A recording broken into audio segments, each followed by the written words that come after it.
हरियाणा हार की असली कहानी। दोस्तों, रतनलाल बोल रहा हूँ और आप देख रहे हैं अम्बेडकर नामा। चुनाव से पहले ऐसा लग रहा था एक तरफा माहौल है और कांग्रेस पार्टी लैंडस्लाइड विक्ट्री की ओर जा रही है। गोदी मीडिया से लेकर तमाम विश्लेषक ये कयास लगा रहे थे, लेकिन फाइनली हार हुई 48 और 37। 48 बीजेपी और कांग्रेस 37। अगर वोट का मार्जिन देखा जाए तो 1% से कम वोट पर ही कांग्रेस की हार हुई। इतनी अगर बुरी हार कह सकते हैं, जहां 10 साल से बीजेपी शासन में थी, ये तीसरा टर्म मिला है। क्या है ग्राउंड रियलिटी, क्या है ग्राउंड रिपोर्ट, ये जानने की कोशिश करेंगे। हमारे साथ वरिष्ठ पत्रकार संजीव पांडे साहब हैं। बिहार के रहने वाले हैं, हरियाणा में रहते हैं, लेखक हैं, पत्रकार हैं और चुनाव के दरमियान हरियाणा के विभिन्न क्षेत्रों में घूमते रहे। क्या चौक चौराहा पर चर्चा चल रही थी और कहां मात खा गई कांग्रेस, समझने की कोशिश करते हैं। स्वागत है सर। संजीव नमस्कार जी। सर। जी नमस्ते। जी बताइए सर, आप तो बहुत घूमे देखिए, हरियाणा। मैं प्रैक्टिकल 3-4 जगहों पे जब माहौल देखा इलेक्शन से 4-5 दिन पहले, जी।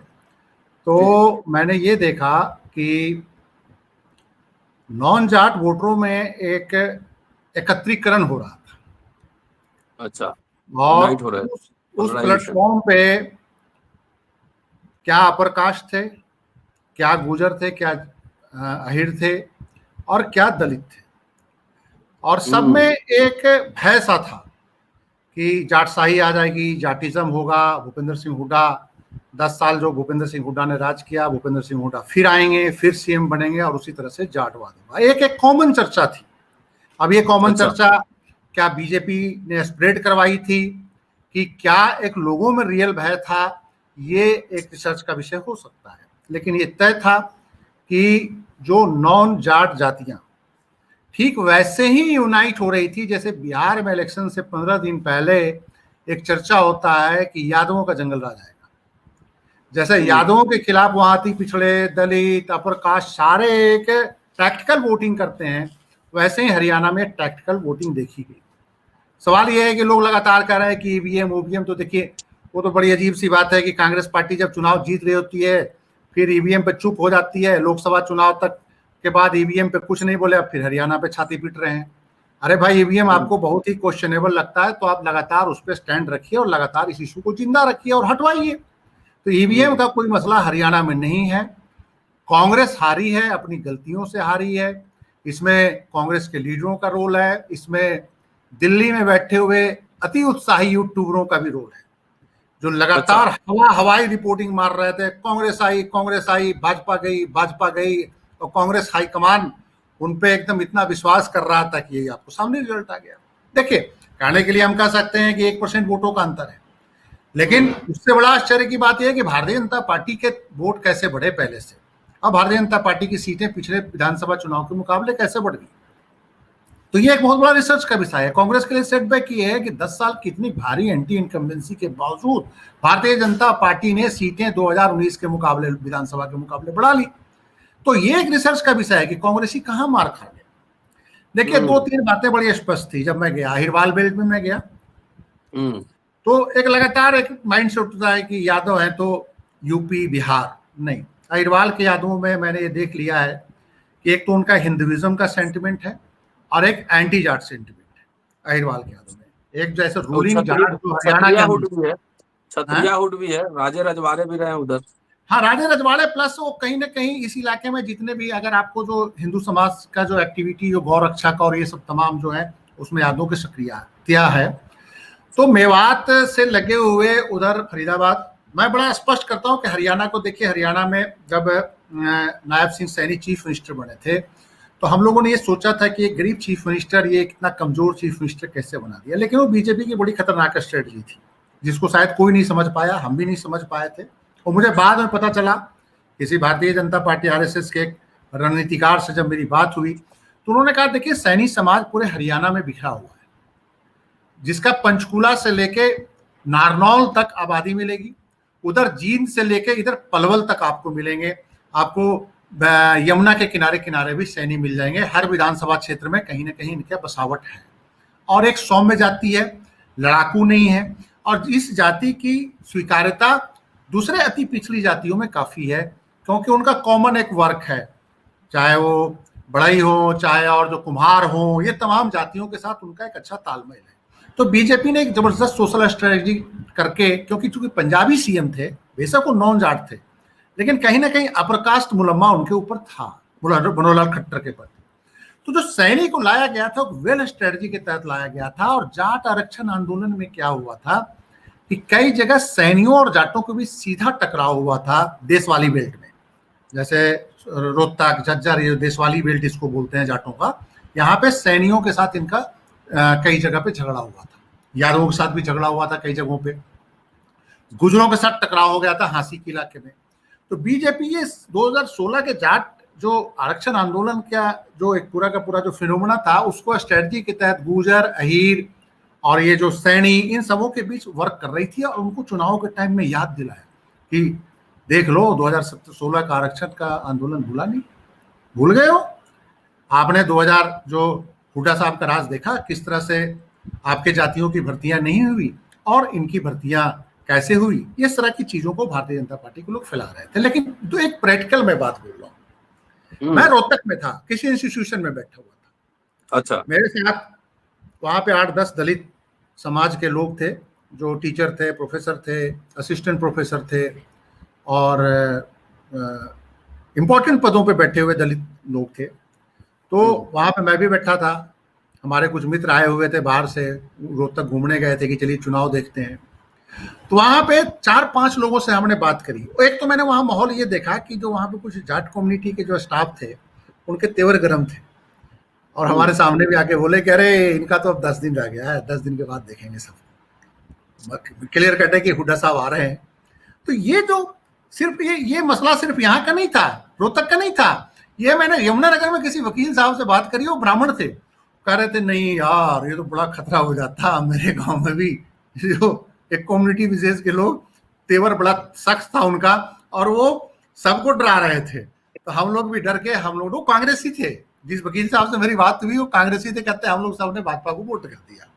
ये माइक्रो लेवल पे जब मैंने बात किया तो मुझे कहा कि ये तो 10 दिन, 15 दिन, 20 दिन में बीजेपी ने माहौल ही खेल कर दिया, अलग ही पलट दिया, सारे एंटी इनकम्बेंसी को जाट वर्सेस नॉन जाट में बदल दिया और कांग्रेस को लोग समझ ही नहीं पाए।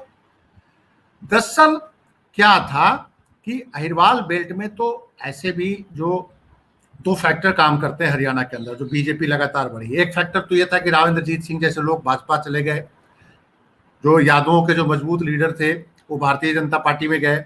एक फैक्टर ये है कि मेवात के मुसलमानों के इलाके के नजदीक होने के कारण उधर फरीदाबाद साइड के जो हिंदू गुजर, मेवात के साथ लगता हुआ फरीदाबाद और पलवल डिस्ट्रिक्ट, और मेवात के साथ इधर लगता हुआ गुड़गांव, रेवाड़ी डिस्ट्रिक्ट, जो मेवात के नजदीक सर्द है। यहाँ पे एक इंटरनल टेंशन यादवों और जो गुजर, जो 2 डोमिनेंट कम्युनिटी हैं इस इलाके में, गुड़गांव से नीचे चले जाएगा तो गुजर भी, हिंदू गुजर बहुत मिलेंगे, हिंदू यादव तो हिंदू ही है, मुसलमान तो नहीं है, मुस्लिम गुजर कई जगह बहुत जगह है। तो वो जो है उनमें एक बड़ा एक इंटरनल टेंशन हमेशा रहता है। और चुनाव से पहले हमने देखा कि कई जगह बात हुई तो कहा ठीक है वो सारा कुछ ठीक है, लेकिन आपको पता तो है कि वो कांग्रेस आएगी तो थोड़ा सा इनका दिमाग खराब हो जाता है, तो भाजपा हमारी मजबूरी है।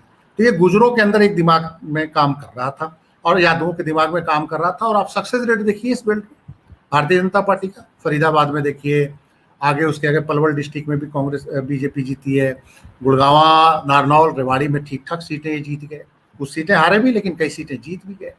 तो मैंने ये देखा कि यादव गुजर जो ये सारे थे। और फिर जीटी रेट बोल्ट देखिए आप, दिल्ली से जब आप निकलेंगे तो यमुनानगर तक, जो यमुना के किनारे किनारे जो जहां पे गुजर सैनी डोमिनेट करते हैं, वहां पे कांग्रेस को बहुत भारी नुकसान हुआ है। जहां पे गुजर, इसका मतलब है कि Hindu sentiment, non Jat polarisation, दोनों पे बीजेपी काम कर रही थी। लेकिन इसमें जो सबसे बड़ी कांग्रेस की फेल्योर थी कि जब आप सोशल जस्टिस की बात कर रहे थे, राहुल गांधी लगातार कह रहे थे कि हम दलित सेक्रेटरी की बात कर रहे थे पार्लियामेंट में भाषण देते हुए। हरियाणा में आपकी क्या मजबूरी थी कि शैलजा जैसे लीडरों को मन से गाली दी गई है और आपने उनको रोका तक नहीं।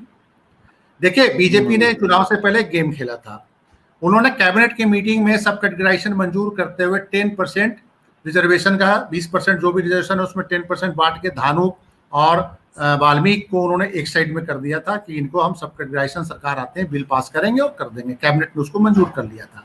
बचे थे जाटो समाज के लोग, जाटो समाज के लोग जब उतरे वहां पे, तो आप ये देखिए कि बहन जी को पहले उतरी, फिर दूसरे चंद्रशेखर आजाद उतर गए।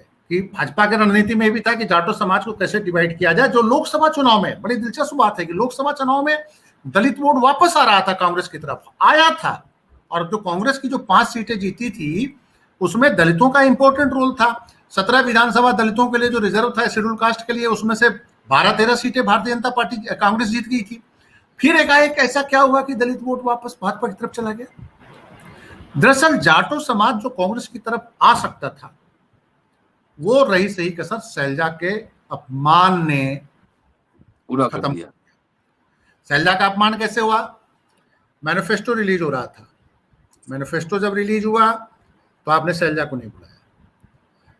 हुड्डा का प्रेशर था, खड़गे साहब जब बैठे हैं, चाहे और भी राष्ट्रीय नेता बैठे हैं, तो शैलजा क्यों नहीं? शैलजा एक फेस, दलित फेस है, आपने शैलजा को क्यों नहीं बिठाया? नाराज भी थी तो आप बुलाते का, बैठी मेरे साथ। ऐसा तो नहीं है कि शैलजा हाईकमान के ऑर्डर को ना कर देती, वो बैठती। क्यों नहीं बुलाया गया? राहुल गांधी ने इस चीज पे क्यों नहीं दिया? उसी दिन मैसेज समारोह में चला गया था जाटो में कि हमारी जो सबसे जो इंपॉर्टेंट लीडर हरियाणा की है उसको जलील किया जा रहा है। और उसके बाद क्या हुआ कि एक मंच से शैलजा के बारे में आपत्तिजनक शब्दों का इस्तेमाल किया गया, वहां से ये भी उनका मैसेज चला गया। थर्ड जो सबसे बड़ी बात थी कि शैलजा ने जो लगातार कुछ अपने समर्थकों की टिकटों को मांग करी थी, वो टिकटें भी उनको नहीं मिली उस हिसाब से जितना मांग कर रही थी। तो ये एक मैसेज चला गया। और देखिए 2-3 बातें हैं हरियाणा के अंदर, कांग्रेस के अंदर हुड्डा का कुछ बिहेवियर है जिससे जो सबसे डोमिनेंट शेड्यूल कास्ट में जो चमार जाति है वो नाराज है। उसका एक कारण है, अशोक तंवर को अध्यक्ष बनाया गया था, आपको याद होगा। अशोक तंवर के साथ हुड्डा के लोगों ने हाथापाई करी थी। बेशक लोग अशोक तंवर को कहे कि 6 दल भाग गया, 8 दल भाग गया, इधर भाग गया, एक जगह नहीं रहता है, लेकिन उस व्यक्ति को पहले अपमान भी किया गया था पार्टी में, चला गया। दूसरी अब बची थी शैलजा, कुमारी शैलजा। शैलजा के साथ भी व्यवहार अच्छा नहीं हुआ इस इलेक्शन में। अब कहने के लिए आपको शैलजा ने हरवा दिया, तो शैलजा ने क्या हरवा दिया भाई? जब आप जाट बेल्ट में ही हार गए, सोनीपत की 4 सीटें जो कट्टर जाटों की सीटें थी, राय, गोहाना, ये सब तमाम सीटें आप हार गए, तो ये तो गैर जाटों में सोच भी नहीं सकता था। ऐसा कौन सा समीकरण था कि ब्राह्मण और दलित एक मंच पे था? अरविंद शर्मा को जो जीत में इंपॉर्टेंट रोल, गोहाना के वाल्मीकियों ने रोल प्ले कर दिया अरविंद शर्मा के जीत में, गोहाना सीट वाल्मीकियों ने वोट कर दिया अरविंद शर्मा वहां पे। तो ये जो माइक्रो लेवल पे जो बीजेपी का मैनेजमेंट था वो बड़ा खतरनाक था, और कांग्रेस वाले हाई कमान के जो लीडरशिप था वो समझ में नहीं आ रहा था कि क्या उनकी स्ट्रेटजी थी, क्या प्लानिंग थी। अकेला हुड्डा पे क्यों डिपेंडेंट थे जब उनको पता था कि हरियाणा में जाट वर्सेस नॉन जाट का गेम बीजेपी खेल रही है। तो ये मैंने जो देखा कि नॉन जाटों का जो एक ध्रुवीकरण हुआ है, देखिए कांग्रेस को वोट जाटों का मिला है, सब मिला है, लेकिन जाटों के प्रति एक ध्रुवीकरण को आप कुछ उदाहरण से समझ सकते हैं। पिछले 40 साल से इंपॉर्टेंट सारे जाट फैमिलियों को नॉन जाटों ने इकट्ठा करके ध्वस्त कर दिया। ये एक पोलराइजेशन था। ये हाईकमान कांग्रेस एक बार सोचे कि वीरेंद्र सिंह डूमर खां जो पहले बीजेपी में थे, पहले कांग्रेस में थे, फिर बीजेपी में गए, फिर वापस कांग्रेस में आए, उनके बेटे विजेंद्र सिंह जो हिसार से पूर्व पार्लियामेंट के मेंबर थे, उनको उचाना कला में एक ब्राह्मण कैंडिडेट ने हरा दिया। वहीं से दुष्यंत चौटाला जी चुनाव लड़ रहे थे, वो भी हार गए। तो देवीलाल की जो परपोते की हार हुई, एक देवीलाल की फैमिली का एक सेक्शन, इधर दुष्यंत चौटाला, अजय चौटाला का सुपड़ा साफ हो गया, दूसरी तरफ अभय चौटाला एक अलग पार्टी लेके जा रहे थे, अभय चौटाला खुद ही हार गए। वो तो उनकी इज्जत ये बच गई कि उनके बेटा अर्जुन चौटाला एक विधानसभा क्षेत्र रानिया से जीत गया, और एक और जाट को साथ में, एक और रानिया के साथ एक और विधानसभा है, वहां से उनका कैंडिडेट जीता है, 2 सीट लेके आए हैं। और कुल मिलाकर चौटाला फैमिली की पॉलिटिक्स फिनिश कर दी गई। वीरेंद्र सिंह की पॉलिटिक्स फिनिश की गई, चौटाला फैमिली की पॉलिटिक्स फिनिश कर दी भारतीय जनता पार्टी ने, और भूपेंद्र सिंह हुड्डा की पॉलिटिक्स तो फिनिश कर ही दी आपके सामने ही। भूपेंद्र सिंह हुड्डा के चेहरे पे जिस ढंग से, कांग्रेस के खिलाफ कोई मोल नहीं था, लेकिन भूपेंद्र सिंह हुड्डा के चेहरे पे जो एंटी जाट एक जो माहौल जो बीजेपी ने बनाया, बहुत तरीके से शैलजा को चुनावी मुद्दा बनाए रखा बीजेपी ने।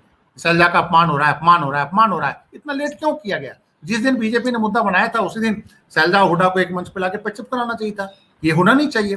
बीजेपी ने अपने सारे कैंडिडेट बिठा लिए, लेकिन ये अपने कैंडिडेट को हुड्डा साहब क्यों नहीं बिठा रहे थे, क्या कारण था, कई सीट पे हार गए। तो ये जो सारे फैक्टर्स काम कर रहे थे, उससे ये पता चला है कि रणनीति हार हुई है कांग्रेस की। कांग्रेस को लोग जिताना चाहते थे, लेकिन जिस ढंग से राहुल गांधी का वीक मैनेजमेंट था,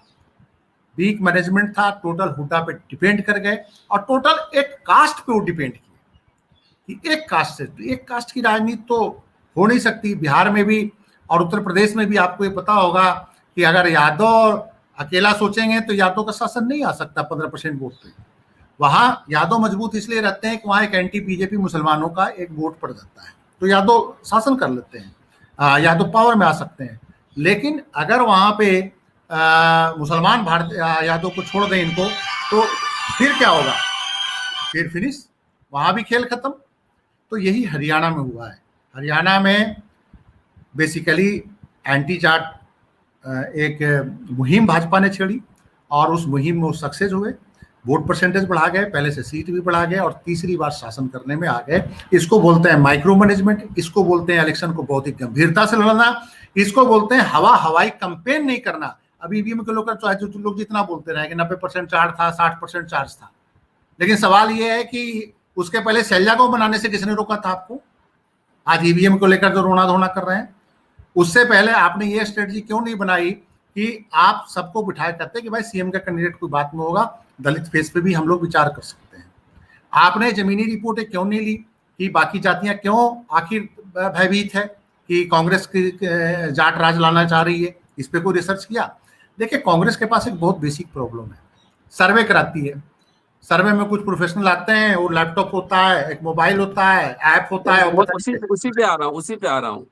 ये जो सर्वे पे कहते हैं लोग करोड़ों रुपए खर्च करते हैं, फिर दिल्ली में स्ट्रेटजी बनती है। देखिए, हम लोग तो बिहार के रहने वाले हैं, लेकिन हरियाणा को बेहतर नहीं समझ सकते हैं, जम्मू कश्मीर को नहीं समझ सकते हैं, लेकिन सर्वेयर जो होते हैं, चाहे स्ट्रेटजी बनाते हैं, क्या उनके पास सारे आंकड़े होते हैं कि मतलब क्या है, कौन लोग हैं जो करते हैं? देखिए, सर्वे भारतीय जनता पार्टी भी कराती है, सर्वे कांग्रेस भी कराती है, अब सब राजनीतिक दल सर्वे कराने लगे। और सर्वे में यही होता है कि इनके पूरी टीम होती है, जाती है गांव में, 100 लोगों से बात करती है, 50 लोगों से बात करती है। लेकिन ये सर्वेयर्स जो होते हैं वो 500, 1000, 2000, 3000 रुपए वाले एक डेली के वेज वर्कर होते हैं, जिनका हिस्ट्री सोशोलॉजी का नॉलेज नहीं होता है। किसी भी एरिया को स्टडी करने के लिए सोशल एंथ्रोपोलॉजिस्ट, सोशोलॉजिस्ट, एंथ्रोपोलॉजिस्ट और प्लस एक हिस्टोरियन जो उस एरिया की हिस्ट्री को समझे। जो फोन पे भी सर्वे हो जाता है, फोन पे ही सर्वे होता है, ऐप पे सर्वे होता है, बहुत सारे ऐप लिए होते हैं, कुछ लोगों को भेजते हैं, फिर उस पे वो बटन दबा देते हैं, बहुत सारे फर्जी सर्वे हो जाते हैं, बहुत सारे जिलों में जाके बैठते हैं, लेकिन जिले में जाके जो बैठने वाला बंदा है उसको यही नहीं पता होगा कि इस इलाके में यादवों और जाटों का टकराव क्यों है, यादवों और गुजरों का मुसलमानों से रिलेशंस क्या है, उस एरिया में सोशल रिलेशंस क्या है। देखिए, ब्रिटिशियर्स जब इस देश पे राज किए, मैं कई लोगों से बोलता हूं, तो ब्रिटिशियर्स ऐसे राज नहीं किए थे।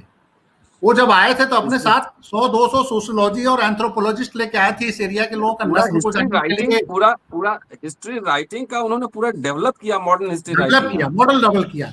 अब बताइए, कांग्रेस पार्टी में कौन सा आर्कियोलॉजी, एंथ्रोपोलॉजी, हिस्ट्री सब।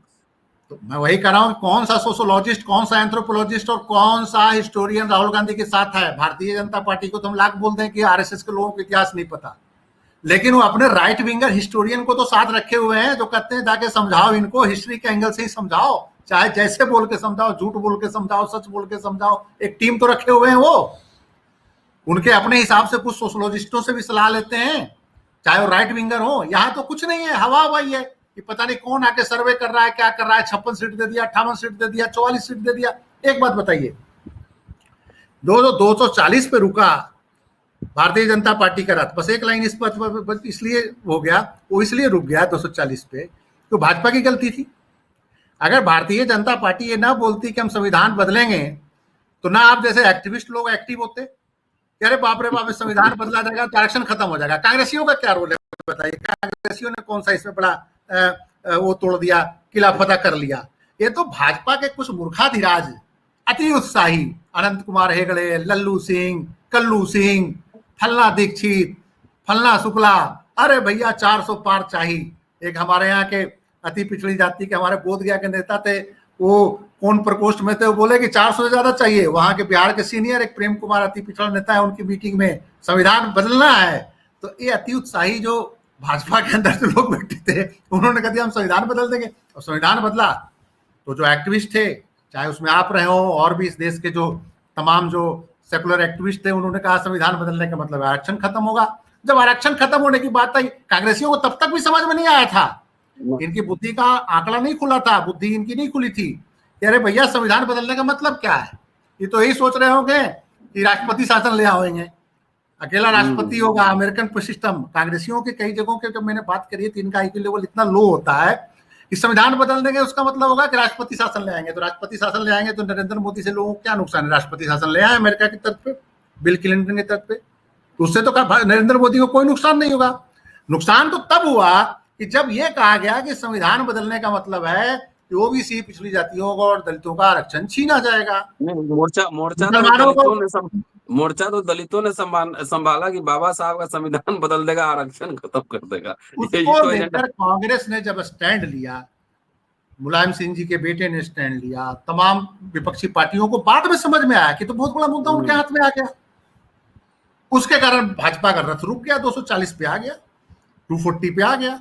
नहीं तो कांग्रेस ने कोई ऐसी मेहनत तो नहीं करी थी देश भर में कि उसको भारतीय कांग्रेस को 99 पे आता। अगर थोड़ा सा और मेहनत कर लियो तो 110, 15, 20 भी पहुंच जाते। लेकिन वही होता है जैसे हरियाणा में टिकट बंटवारा, फैक्शनलिज्म, पैसे लेके टिकट देना, ये सब सारा गेम होता है कांग्रेस के अंदर। भारतीय जनता पार्टी ने, अब मैं हरियाणा पे फिर दोबारा आ रहा हूँ, भारतीय जनता पार्टी ने क्या किया कि अपने सीटिंग एमएलए की टिकटें बदली, 13 बदली, 14 बदली, जितनी भी बदली, उनको आ गया कि नहीं ये जीत नहीं सकते। कांग्रेस ने सारे के सारे सीटिंग एमएलए जिनके खिलाफ भारी एंटी इनकम्बेंसी थी, कास्टिज्म का आरोप था, हर तरह के लंद फंद का आरोप था, सारे सीटिंग को भी दिया। जो लगातार 3-3 बार से हार रहे थे उनको टिकट दे दिया। जैसे एक उदाहरण देता हूं, नारनौल से राव नरेंद्र सिंह को टिकट दिया गया। 2014 भी हारे थे और 2019 भी हारे और 2024 भी हार गए। और 24 हारे तब कहने की बैटरी जो है बहुत ओवर चार्ज हो गया था, 90% बैटरी चार्ज ईवीएम का। अरे पिछली बार 2 बार आप हारे हो, उसका तो सफाई दे दो कि 2 बार कैसे आप हार गए नारनौल में, और तीसरी बार टिकट कैसे मिल गया? अच्छे उम्मीदवार वहां उपलब्ध थे वैसे। हाँ, उनको नहीं मिला। राव नरेंद्र सिंह नहीं, करण सिंह दलाल 20,000 वोट से उनको भी हरा दिया एक नॉन जाट ने, पलवल से। हुड्डा साहब के समधी हैं, टिकट देना था। अब आया अंबाला कैंट की, ले लीजिए, चित्रा सरवरा लड़ी, उनके पिताजी को अंबाला शहर से टिकट मिल गया था, निर्मल सिंह मोरा को। कांग्रेस ने कहा कि 1 फैमिली 1 टिकट, देन ओके, वो लड़ गए इंडिपेंडेंट। राहुल गांधी ने हुड्डा को ये बोला नहीं कि अरे भैया जाके उसको बिठाओ, आप कैंडिडेचर वापस कराओ। आज वहां का कैंडिडेट बोल रहा है कि हमको हुड्डा ने हरवाया, उसको खड़ा करके रखा। परमिंदर सिंह परी जो ऑफिशियल कैंडिडेट था, शमशेर सिंह गोगी ऑफिशियल कैंडिडेट है, सलजा गुट के, उन्होंने कहा हमें हुड्डा ने हरवाया। तो ये जो बातें आई कि जो टिकट बंटवारे में हुड्डा की चली, और टिकट जिस ढंग से हुड्डा साहब ने बांटा, औने पौने दामों में जिस ढंग से ऐसे थे, जैसे बिहार में आपको याद होगा 72-74 सीट ले गए थे तेजस्वी यादव से, और फिर भाजपा के कहने पे कहीं टिकट मिल गया किसी को, कोई नेता ले गया, महात्मा गांधी, कभी कोई ले गया, ये सारी बातें आई। बिहार में आपको कांग्रेस का परफॉर्मेंस पता होगा, 17, 18, 20 सीटें, पता नहीं 70, 72 में से कितनी आई थी, मुझे इतना ही याद आ रहा है। यही हरियाणा में हुआ टिकट बंटवारे में। तो ये जो आया, ये जो पूरी परिस्थिति बनी कि इस परिस्थिति में राहुल गांधी का मिसमैनेजमेंट, राहुल गांधी का पार्टी पे कंट्रोल नहीं होना। अब देखिए, बड़ी अजीब सी बात मुझे कभी कभी लगती है, मुझे समझ में नहीं आया, नॉर्मल बात हो सकती है। जिस दिन टिकट का डिस्कशन चल रहा था, 2-3 दिन क्रूशियल वीक जो था, टिकट का घोषणा होना था, टिकट के लेकर लगातार डिस्कशंस हो रहे थे, उस डिस्कशन के दौरान राहुल गांधी यूएस चले गए।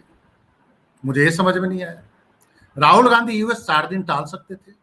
राहुल गांधी यूएस हरियाणा के इलेक्शन के बाद भी जा सकते थे, इतना इंपॉर्टेंट स्टेट था। जब आपको पता है कि आप फांसी पे आए हुए पार्टी हो, जनता आपको दोबारा वापस लाना चाहती है, तो आप इलेक्शन किस हवा में ले रहे थे?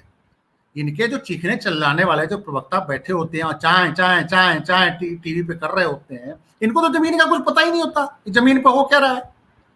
मैं तो अच्छा, उसी दफ्तर में जिस दफ्तर में 5, 7, 8, 10 शेड्यूल कास्ट बैठे हुए थे, और 1-2 लोगों ने आके बोला कि इनका तो 10 दिन का ही शासन है, तो वहां पे एक ब्राह्मण लड़का था जो 4थे दर्जे का एम्प्लॉइज था, हम लोग को पानी पिला रहा था। तो मैंने उसको पूछा, मैं कहा और भाई, तो क्या हो रहा है, तो जानते हैं क्या, मुझे बुलाओ, मतलब मैं समझा नहीं, आज मुझे समझ में आया। कहता है जनाब मेरे कान में आके बोला, कहता है चुनाव तो न जाट वर्सेज नॉन जाट हो गया, बीजेपी आ रही है। मैं कहा यार तू तो हुड्डा के इलाके को देखा, तो मैं हुड्डा को वोट दे रहा हूँ क्योंकि हुड्डा मेरा विधानसभा क्षेत्र, मेरा हुड्डा के मेरा गांव जो है हुड्डा के विधानसभा क्षेत्र सांपला किलोई में आता है। लेकिन मैं आपको सच बता रहा हूँ कि अंदर खाते चुनाव जाट वर्सेज नॉन जाट हो गया है, नॉन जाट इनको वोट नहीं देगा। हम लोगों का पर्सनल ऑब्लिगेशन हुड्डा का है हम लोगों पे, इसलिए हम लोग हुड्डा का वोट दे रहे हैं, नहीं तो बाकी जगह पे जाट वर्सेज नॉन जाट हो गया है। उसकी समझ बाद में फिर मैंने जो वहाँ पे शेड्यूल कास्ट जो थे उनसे भी बात करी, मैं कहा कि क्या मसला है। कहता है जी अब हम लोग तो लड़ाई झगड़ा तो कर नहीं सकते, चुप ही रहेंगे, लेकिन इलेक्शन में बताएंगे, ऐसे थोड़ी है, हम लोगों का ही वोट है, ऐसे थोड़ी चलता है, ये जिस ढंग से कर रहे हैं। तो कहता है कि फिर तो हम लोगों का क्या हाल होगा आप बताइए। कहता है कम से कम उन्होंने एक बात बोली थी, कहा कि बीजेपी के राज में गाँव में कहीं एट्रोसिटी की घटनाएं, बड़ी एट्रोसिटी की घटनाएं कहीं नहीं आई। उन्होंने कहा साफ, कहा ना गोहाना में एक जो हुआ था कोई कांड पहले वाल्मीकियों के साथ कोई हुआ था, और इधर एक मिर्चपुर में हुआ था हिसार में। कहता इस तरह की घटनाएं पिछले 10 साल में नहीं हुई। तो हम लोग नहीं चाहते कि जो 10 साल में हम लोग ठीक ठाक रह रहे हैं उसका रिपीटिशन दोबारा कोई हो, इसलिए हम लोग अंदर खाते जो है जो अपना बनेगा अपने हिसाब से करेंगे। लेकिन उनकी बातचीत से लग गया कि कांग्रेस को वोट नहीं देने जा रहे हैं। तो इस लेवल पे जो स्थिति जमीन पे मैं जब देख रहा था इलेक्शन से 2-4 दिन पहले, तो मुझे, हालांकि मुझे नहीं लग रहा था, मुझे लग रहा था कि कहीं ना कहीं फिर भी जितनी एंटी इनकम्बेंसी बीजेपी के खिलाफ है, कांग्रेस कहीं ना कहीं से आ जाएगी, चाहे 45 सीट जीते चाहे 46 सीट जीते, लेकिन आ जाएगी। लेकिन जिस ढंग से ये पूरी की पूरी स्थिति पैदा हुई तो मुझे लग गया कि नहीं, जो रिजल्ट आया, तो जो जिन लोगों से मेरी बात हुई थी, मैं पहले हाँ पहले मैं, हम लोग, हमारे मित्र जो आपके पास आए थे, मैं और वो, हम लोग पटौदी गए, पटौदी से रेवाड़ी गए, तो जिन लोगों से बात हो रही थी ऊपर से बोल रहे थे कांग्रेस आ रही है, लेकिन वो अंदर से जब बातें करते थे ना अलग अलग तरीके से, तो उससे लगता था कि कांग्रेस को वोट नहीं देने जा रहे हैं। मेरे दोनों मित्र भी थे, उनका थोड़ा सिंपैथी भारतीय जनता पार्टी की तरफ रहा है दोनों का सिंपैथी भाजपा की तरफ था कहीं ना कहीं। तो मुझसे बोलते भी थे, कहते तो ठीक है कांग्रेस तो आ रही है, लेकिन जमीन पे ऐसे बातचीत से तो लगता नहीं है कि कांग्रेस आ रही है। तो वो सिचुएशन में अब मैं कंपेयर कर रहा हूं कि जो जितने यूट्यूबर दिल्ली वाले घूम रहे थे, लगातार क्रांतिकारी घोषणाएं कर रहे थे, उनको कौन इंटरव्यू दे रहा था? या तो उन्हीं जमात के पास जा रहे थे जो प्योर कांग्रेसी थे, और या तो एक स्पेसिफिक कम्युनिटी के पास जा रहे थे, जो हुड्डा साहब की कम्युनिटी से जो लोग थे, या तो उनके पास जा रहे थे जो, और दूसरी जो सबसे बड़ी बात थी कि नॉन जाट जो था वो वोकल नहीं था, वो कहीं कुछ बोल ही नहीं रहा था, चुपचाप था। इसका आकलन कोई भी मीडिया लगा नहीं पाया, क्योंकि वो नहीं चाहता था कि कहीं टकराव हो और टकराव से उनका नुकसान हो। तो उन्होंने साइलेंटली वोट किया भारतीय जनता पार्टी को, ये आप मान के चलिए, और ये भाजपा की सफलता है, इसको आप इससे मना नहीं कर सकते। दलित समाज में एक तो जो उपवर्गीकरण का समर्थक वो तो खुल के बीजेपी के साथ था, वो साथ था। लेकिन जाटव समाज वो शैलजा की वजह से वो भी उसमें से वोट नाराज हो गया। देखिए जाटो समाज का मैं 2 बातें बताना चाहता हूँ। हरियाणा के इलेक्शन में मायावती जी चुनाव लड़ रही थी, उधर चंद्रशेखर जी चुनाव लड़ रहे थे, था तो बीजेपी का क्लियर कट वो पूरा स्ट्रेटजी, मान के चलो। लेकिन जब शैलजा प्रकरण हुआ ना, तब तो नाराजगी बढ़ी लोग। तो वहां का जाटो समाज से, वहां पे जो 2-3 प्रोफेसर ही बैठे हुए थे, उनसे जाटो समाज के थे, मैंने उनसे बात करी, तो उन्होंने कहा कि पांडे साहब देखिए मेरी बात एक बात सुनिए, क्यों हम इनको वोट देके खराब करेंगे? जब भारतीय जनता पार्टी के राज में हमको कोई अभी प्रॉब्लम नहीं आई है 10 साल में, तो मायावती को वोट, हमें पता है कि मायावती जीत नहीं रही है, हमें पता है कि चंद्रशेखर जीत नहीं रही है, ये भाजपा के लिए अगर काम कर रहे हैं तो हम डायरेक्ट भाजपा को क्यों ना वोट दे दें, इनका गुडविल क्यों ना ले लें? वो उनका ये तर्क था। तो कहीं ना कहीं जो वो समाज जो हरियाणा के अंदर संपन्न समाज है, दलितों में सबसे ज्यादा, नौकरी में काफी है, वो भी, हम ये नहीं कहते कि सारे गए हैं वो, लेकिन उसका एक सेगमेंट जो है, अच्छा सेगमेंट भारतीय जनता पार्टी अपनी तरफ लेके चली गई, जो कांग्रेस की ओर आ सकता था, जो कांग्रेस की तरफ आ नहीं सकता था। 2024 के पार्लियामेंट के इलेक्शन में उन्होंने कांग्रेस को वोट किया है। कांग्रेस में 5 सीटें जो जीती हैं उसमें वो उन लोगों का इंपॉर्टेंट रोल है। अंबाला सीट जिताने में उनका इंपॉर्टेंट रोल है। सिरसा सीट जहां से शैलजा जीती है उसको जिताने में इंपॉर्टेंट रोल है। अंबाला से एससी रिजर्व सीट है, वरुण चौधरी वहां से जीता है, वहां पे सबसे ज्यादा दबंग बिरादरी है। पहले रतनलाल कटारिया भारतीय जनता पार्टी के सांसद होते थे जाटो समाज से, तो आज बंतो कटोरिया हार गई, वहां पे कांग्रेस जीत गई। तो कांग्रेस अगर जीती है वहां पे, तो ऐसा थोड़ी है कि सबसे ज्यादा वहां दलित हैं, तो बिना दलित वोट से कांग्रेस वहां कैसे जीत सकती है? अच्छा, एक सोनीपत सवाल और से संजीव जी, हाँ? योगेंद्र यादव बड़े पॉलिटिकल साइंटिस्ट हैं और बड़े बड़े दावे कर रहे थे, हरियाणा के रहने वाले भी। जरा संक्षेप में बताइए कि उनका अंडरस्टैंडिंग, वो तो अहिरवार बेल्ट के रहने वाले हैं, वहां महेंद्रगढ़ में भाषण भी दिए कई जगह, क्या हुआ, वोट नहीं दिया उनके कहने पर? देखिए, अहिरवाल में योगेंद्र यादव आज तक खुल के ये बताया जाए सोशोलॉजिस्ट, ऐसे पॉलिटिकल साइंटिस्ट, कि अहिरवाल के जो यादव हैं उनका बिहेवियर उत्तर प्रदेश और बिहार के यादवों से डिफरेंट क्यों है। पहली बात तो ये होनी चाहिए, उनको बताना चाहिए कि अहिरवाल के लोग पिछले 3 बार से क्यों भाजपा को वोट कर रहे हैं। 2014 में ही वोट किया, सबसे ज्यादा सीटें भाजपा की उस साइड में आई थी। 2019 में भाजपा बची है अहिरवाल बेल्ट के कारण, और 2024 में फिर सक्सेस रेट बहुत शानदार रहा अहिरवाल बेल्ट में। तो इस इलाके में और जब पार्लियामेंट जब चुनाव हुआ था, मैं आपको बता रहा हूँ, ये जो दिल्ली में बैठे हुए जो पॉलिटिकल साइंटिस्ट होते हैं, ये भी बहुत मैनिपुलेशन से बातों को रखते हैं। जनता के सामने सबसे इम्पोर्टेंट कौन लोग है जो डिसाइड करता है? मुझे नहीं लगता कि राहुल गांधी सब कुछ डिसाइड करते होंगे। मैं सिंपल बोल रहा हूँ कि पहले जो आपने कहा ना कि योगेंद्र यादव की जब बात आ रही है, तो ये पॉलिटिकल साइंटिस्ट हैं, दिल्ली में अपने विचार रखते हैं।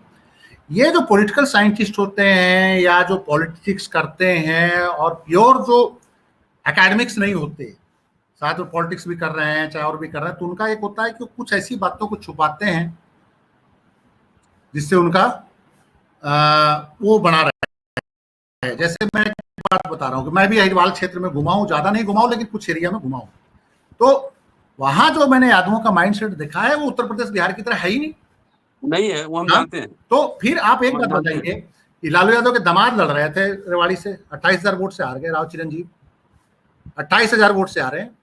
चुनाव से पहले कह रहे थे हम डिप्टी सीएम बनने वाले हैं। शरद जी के दामाद भी लड़े थे, वर्धन यादव, मेरे हिसाब से वर्धन यादव नाम है शरद यादव के दामाद का। कोई राव करके है, राव, अच्छा जो भी है, राव। अच्छा राजकुमार राव। मतलब कि मैं ये कहता हूं कि जिस ढंग से यादव जो हरियाणा के यादव हैं, वो बाय एंड लार्ज मेरी जितने भी यादव स्टाफ से बात हुई यहाँ पे, जो सरकारी कर्मचारी जो हुए या जो गुजर जो यहाँ पे सरकारी कर्मचारी हैं, जो स्टाफ हैं, वो कहते हैं कि सर मेरी बात सुनिए, सिंपल सी बात है कि हम लोग अभी कांग्रेस को क्यों वोट दें, किस लिए वोट दें। उनका एक ही सवाल था, हमें तो कोई नुकसान नहीं है, हमें तो हुड्डा राज में नुकसान हुआ कि सरकारी नौकरियों में हम लोगों का क्या कहा जाता है, 4th ग्रेड और 3rd ग्रेड में हम लोग आते थे और वहां पे जाटों को प्राथमिकता दी जाती थी, रोहतक और झज्जर जिला को प्राथमिकता मिलती थी, रेवाड़ी और नारनौल टोटली नेग्लेक्टेड था। बीजेपी के राज में इनका नेग्लेक्ट करना छोड़ दिया इन्होंने। बीजेपी की राज में 4थे दर्जे के कर्मचारियों की नियुक्तियों में पैसे नहीं लिए गए, मेरिट पे भर्ती हुई। ये पूरे हरियाणा में चर्चा होता है, ये मैं अपनी तरफ से नहीं बोल रहा हूँ। किसी भी उस जमाने के भर्ती 2020-21 में जितनी भर्तियां पुलिस में हुई हैं, चाहे 4th ग्रेड स्टाफ में हुई है, मुझे कई मिलते हैं, मैं उनसे पूछता हूं तो कहता है सर हम तो गरीब आदमी हैं, हम तो पैसा नहीं दे सकते थे, लेकिन भर्तियां ईमानदारी से हुई, हम भर्ती हो गए। हुड्डा राज में शायद ये भर्ती नहीं करवा सकते थे हम, हमारी औकात नहीं थी कि हुड्डा के राज में हम ये नौकरी ले सकते थे। ये फैक्चुअल पोजीशन को पॉलिटिकल साइंटिस्ट इग्नोर करते हैं, यूट्यूबर इग्नोर करते हैं। जमीन पे हमने बहुत सारे शेड्यूल कास्ट से बात करी जो 2020 में 19 में बिना पैसा दिए उन्होंने 4थे ग्रेड पे भर्तियां में रखा गया, उनको नियर अबाउट 75 से 80 हजार लोगों को नौकरियां मिली हैं। इस फैक्ट को हम कैसे इंकार कर सकते हैं, ये ऑन रिकॉर्ड है। जितने भी लोगों से बोलते हैं कहते नहीं हमने कोई पैसा नहीं दिया, हमारी औकात नहीं थी पैसा देने की, 8 लाख 10 लाख रुपए देने की। और ये एक बहुत बड़ा फैक्टर था कि हुड्डा राज आएगा तो फिर। और सुनिए इनके जो कैंडिडेट तो जानते हैं क्या कर रहे थे गाँव में, अब सुन लीजिए, ये भी रिएक्शन हुआ है। इनके कैंडिडेट गाँव में बोल रहे थे अरे वेट कर ले 8 अक्टूबर तक, फिर उसके बाद जिसको कहेगा उसको नौकरी में लगा देंगे, जिसको कहेगा जो लिस्ट देगा। सरपंच को कह रहे थे, पंच को कह रहे थे, वो आम आदमियों को कहा अच्छा ये फिर हुड्डा जी वाला राज लाना चाहता है, जिसको कहेगा उसको नौकरियों पर लगा देगा। अच्छा तो ये भी एक रिएक्शन था। बहुत सारे मैंने लोगों से बात करी, कहता ये तो कह रहा है कि हुड्डा जी जैसे लगाते थे फिर लगा देंगे 4 बंदों को 5 बंदों, उसमें पर्ची जाती थी किसको रख लो। ऐसे जो पर्ची खर्ची की जो लगातार बात हुई है उसमें कोई ऐसा नहीं है कि झूठ है, हवाई नहीं है। पर्ची में होता था कि विधायक की पर्ची चली गई कि ये बंदा रख लो, और एक खर्ची होता था कि जो डायरेक्ट नेगोशिएशन करके पैसे देके लग रहे थे। तो ये एक फैक्टर भी काम कर रहा था। तो मेरा ये मानना है कि हरियाणा में यादवों और गुर्जर जो दो डोमिनेंट कम्युनिटी है, इनके बिहेवियर को समझे बिना आप हरियाणा की पॉलिटिक्स को नहीं कर सकते। लेकिन यादवों और गुर्जरों की बिहेवियर पे कोई दिल्ली का एंथ्रोपोलॉजिस्ट, सोशोलॉजिस्ट, हिस्टोरियन और प्लस जो पॉलिटिकल साइंटिस्ट, साइकोलॉजिस्ट कोई बात नहीं करता। और ना और देखिए, जहां जहां गुर्जर हैं, एक चीज ध्यान रखिएगा, ये बड़े मैं दिलचस्प बात बता रहा हूँ, यमुनानगर से लेके, पानीपत से लेके ये कुरुक्षेत्र से लेके नीचे आइएगा, वहां पे गुर्जरों की आबादी है। पैरेलल कुछ कुछ जगहों पे मुसलमानों की आबादी होती है, यूपी का बॉर्डर लगा होता है। उसका सीधा इफेक्ट मैं हिंदू गुर्जरों पे देखता हूँ और वो बीजेपी को वोट करते हैं, मैंने देखा। ऐसे ही ये पलवल, फरीदाबाद, यहाँ पे मेवात के साइड से लग जाता है, और कुछ उत्तर प्रदेश का अलीगढ़ डिस्ट्रिक्ट लगता है, यहाँ पे उनका बिहेवियर ऐसे ही है।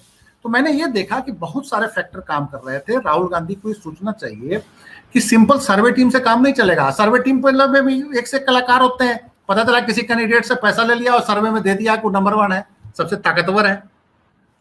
तो आप बताइए क्या कीजिएगा? सर्वे टीम में कौन से सारे राजा हरिश्चंद्र बैठे हुए? मिला जुला के जब तक मास लीडर नहीं बनाएंगे, कम्युनिटी लीडर्स नहीं बनाएंगे, तब तक जो है ना किसी राजनीतिक दल का सत्ता में रहना बहुत मुश्किल होता है। ये समझने की जरूरत है। कांग्रेस तब तक सत्ता में रही जब तक उनके पास मास लीडर्स थे, कम्युनिटी लीडर्स थे, सत्ता में रही।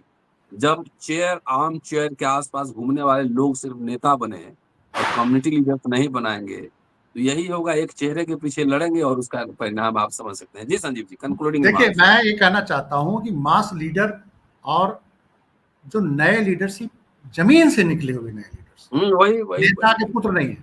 आप वुमेन रिजर्वेशन की बात हो रही है, 33% वुमेन रिजर्वेशन की बात हो रही है, चलिए जिसको भी आप देंगे, चाहे आप उसमें वर्गीकरण भी कर दीजिए, ओबीसी के लिए भी, महिलाओं के लिए आरक्षण कर दीजिए। जब तक समाज के सबसे संघर्षशील समुदाय और जमीन से निकला हुआ एक सामान्य आदमी को आप राजनीति में जगह नहीं देंगे ना, तो पैसे वाले माफियाएं ठीक है, चुनाव जीत लेंगे, एक बार आएंगे फिर दूसरी बार चले जाएंगे, क्योंकि उसने तो 5 साल फिर माफियागिरी करनी है।